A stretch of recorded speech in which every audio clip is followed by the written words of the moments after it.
Hola, esta es la primera temporada de Métale Cabeza, un espacio para el pensamiento crítico.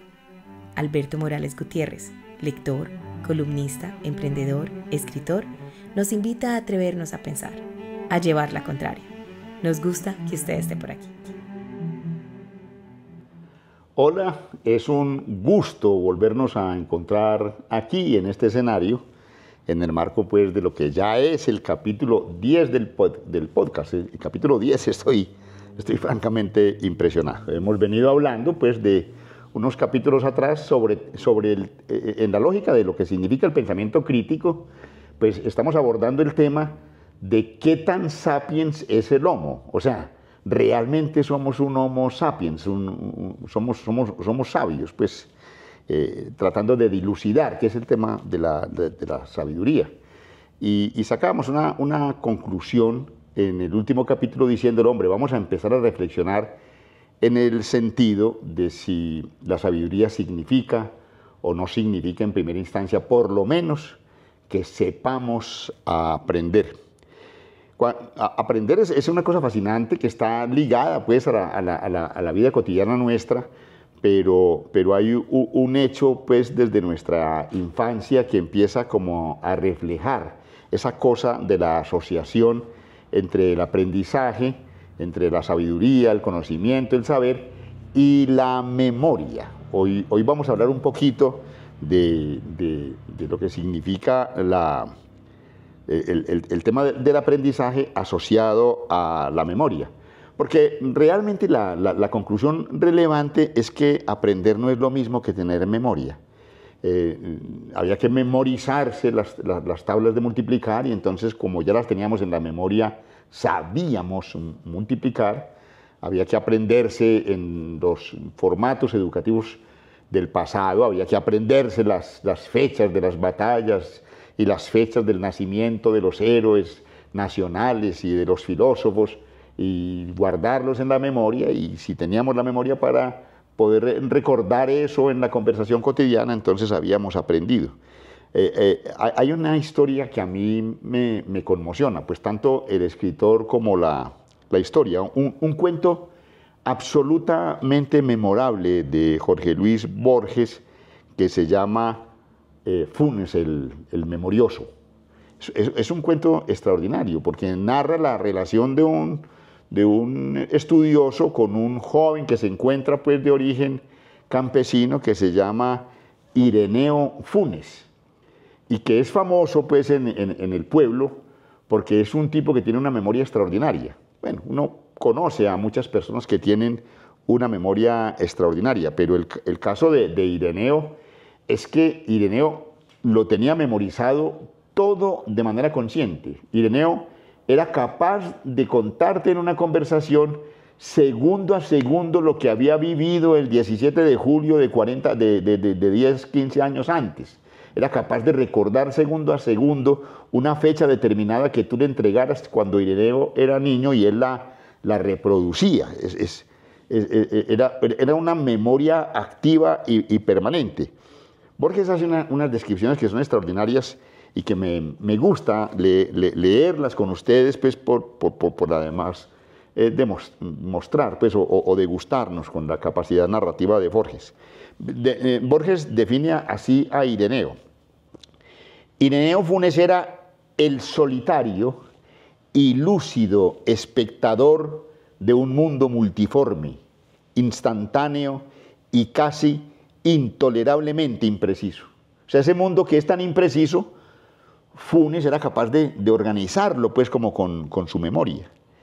El impacto que genera Ireneo sobre el relator del cuento es tan enorme, por todo pues lo que entraña su sabiduría, que luego de conversar con él toda una noche, el que está narrando el libro confiesa que Ireneo le pareció monumental como el bronce, más antiguo que Egipto y anterior a las profecías y a las pirámides. O sea, un poco Borges lo que está diciendo, me acabo de encontrar con un tipo que tiene una memoria extraordinaria y que lo sabe todo, lo conoce todo, porque todos los libros que había leído Ireneo los recordaba, en qué página, qué letra. Era una cosa extraordinaria, que podría permitir, el cuento de Ireneo, suponer que el saber muchas cosas es lo que te hace sabio, y tener pues una memoria extraordinaria, una memoria casi que irracional, pues te hace sabio. Pero no, la sabiduría no es lo mismo que tener memoria, y un poco esa es la reflexión, pues como que quiero impulsar hoy. Porque dijéramos que cuál es el primer aprendizaje. Una lección que surge pues de las lecturas es que el cerebro actúa con fundamento en lo que se llaman las leyes de la sobrevivencia. Esto sí lo voy a leer. Dice, el cerebro, pues dicen los neurólogos, valora los datos que podrían sernos útiles para el futuro. Esto es muy importante, lo voy a repetir porque es como el leitmotiv de la conversación de hoy. El cerebro valora los datos que podrían sernos útiles para el futuro, y con fundamento en esa valoración les entrega un espacio ahí en el cerebro para que sean recordados cuando sean necesarios, ¿cierto? O sea, en el cerebro hay un principio asociado al hecho de que como quiera que no tenemos que tener, dijéramos, al alcance, pues, no es al alcance, sino ahí, vivo, todo lo que hemos vivido, entonces guarda un espacio que se llama la memoria, para que ahí guardemos lo que no necesitamos para la vida cotidiana, pero que lo podemos traer en el momento en el que lo estemos necesitando, ¿cierto? O sea, es una información valiosísima que el cerebro tiene ahí y que nosotros la podemos extraer en el momento en el que la necesitamos. O sea, realmente el cerebro lo que nos está entregando es una data, datos importantísimos. Lo que tenemos es datos. El cerebro es una máquina de conseguir datos. La información son los datos. Pero ¿para qué sirven esos datos en el principio que orienta, en el principio de sobrevivencia que orienta al cerebro? Los datos sirven porque nos tienen que ser útiles, o sea, útiles en el sentido de que entrañan un aprendizaje. Ya lo habíamos sugerido en el capítulo anterior. O sea, un poco la idea es que la data, todo lo que existe, lo estamos consiguiendo y lo estamos capitalizando porque estamos teniendo un aprendizaje. Y entonces la pregunta bellísima es, ¿para qué necesitamos aprender? Y entonces en la reflexión uno descubre que el aprender tiene un sentido, tiene una razón de ser específica, y esa razón de ser específica del aprendizaje es porque el aprendizaje nutre una de las condiciones excepcionales que tenemos como especie animal humana. Ya lo habíamos aprendido en el segundo capítulo, porque nosotros, la especie animal humana, es la única especie animal que tenemos sentido del tiempo. O sea que nosotros somos capaces de entender qué significa el pasado, qué significa el presente y qué significa el futuro. Y entonces se esclarece en medio de esta reflexión que el aprendizaje es para que aprendamos para el futuro. El aprendizaje no nos sirve para nada en el pasado, e incluso nos sirve muy poco en el presente. El aprendizaje que estamos teniendo en este momento. Uno, cuando sistematiza la experiencia, entonces al sistematizarla tiene un aprendizaje para poder comportarnos de cara al futuro. Una frase que me gustaría que no se nos olvidara nunca es que es el futuro, es la noción del futuro la que le da un sentido auténtico, un sentido determinante al aprendizaje. O sea, si lo que tú sabes no te sirve para poder sistematizar las experiencias de cara al futuro, realmente no estás aprendiendo nada.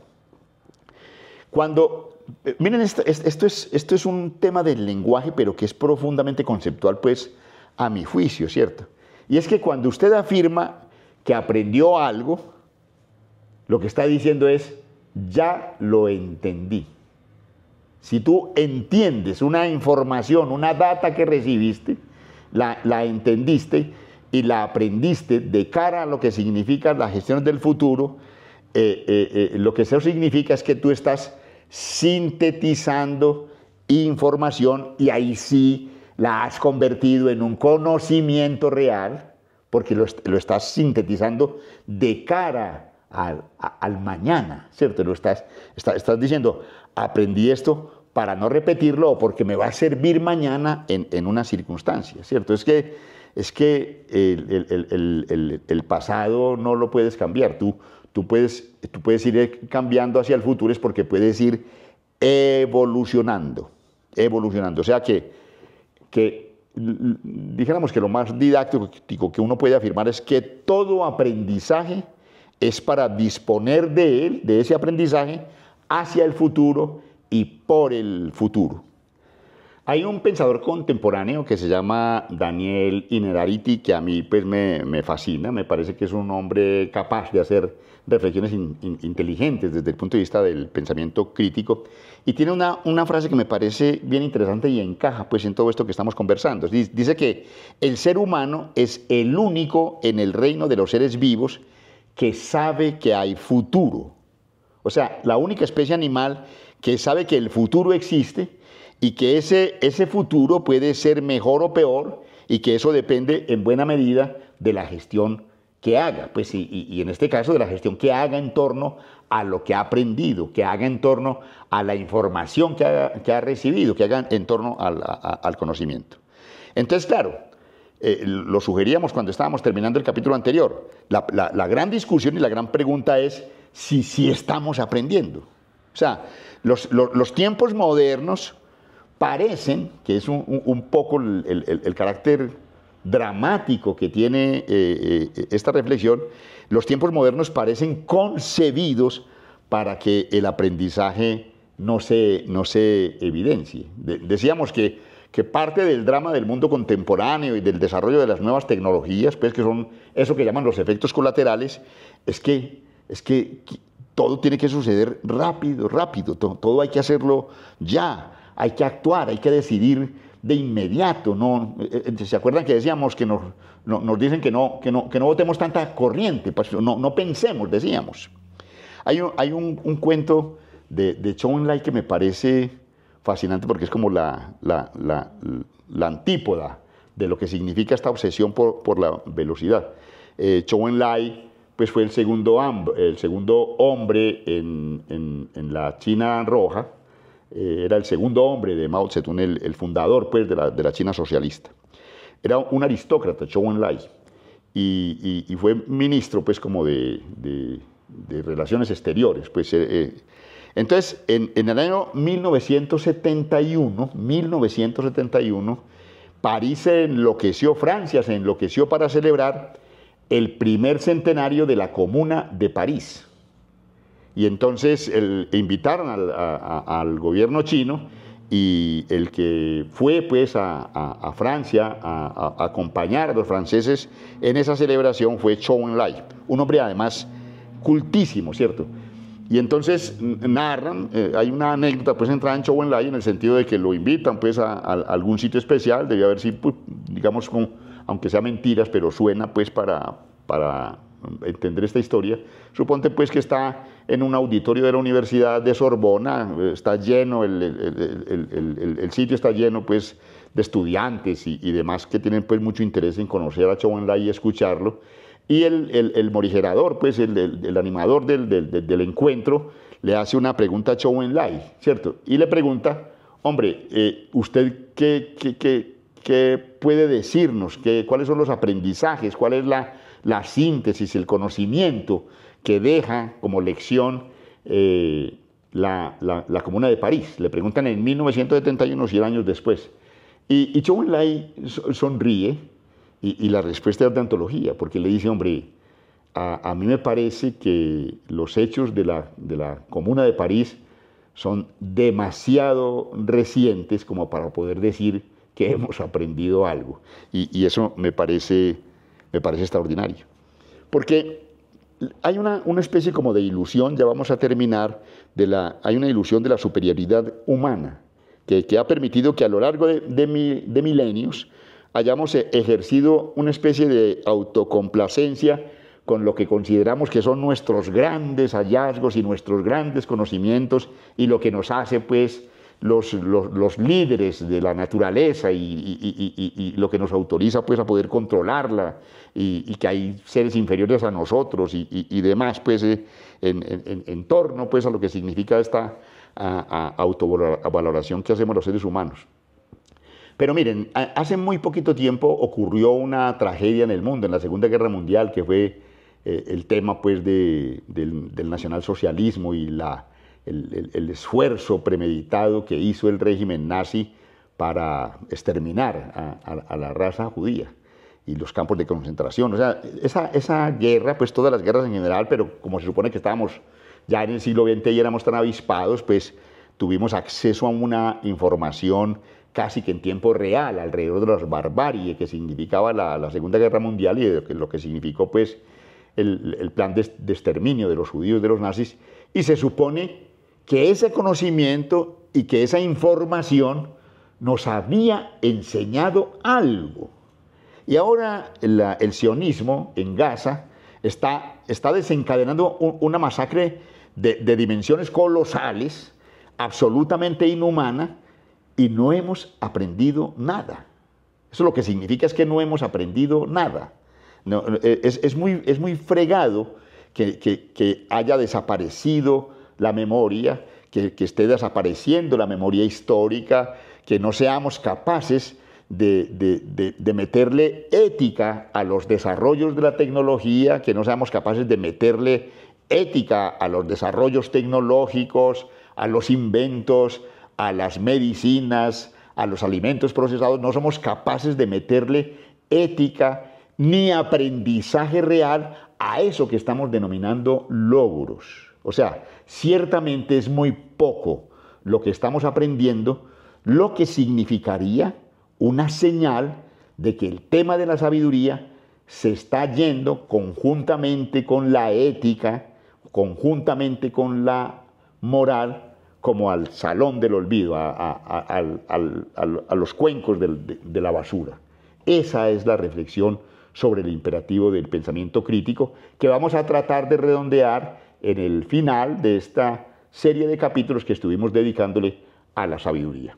Muchísimas gracias pues por este acompañamiento. Insistirles, me da pena, pero es que es tan importante poder crear una comunidad que no descanso pues en invitarlos a que por favor se suscriban a Métale Cabeza y que pues si pueden también se suscriben o pasan por el blog alalberto.com para que lean las columnas, y me gusta mucho que nos escriban, que hagamos comentarios y que podamos reflexionar juntos.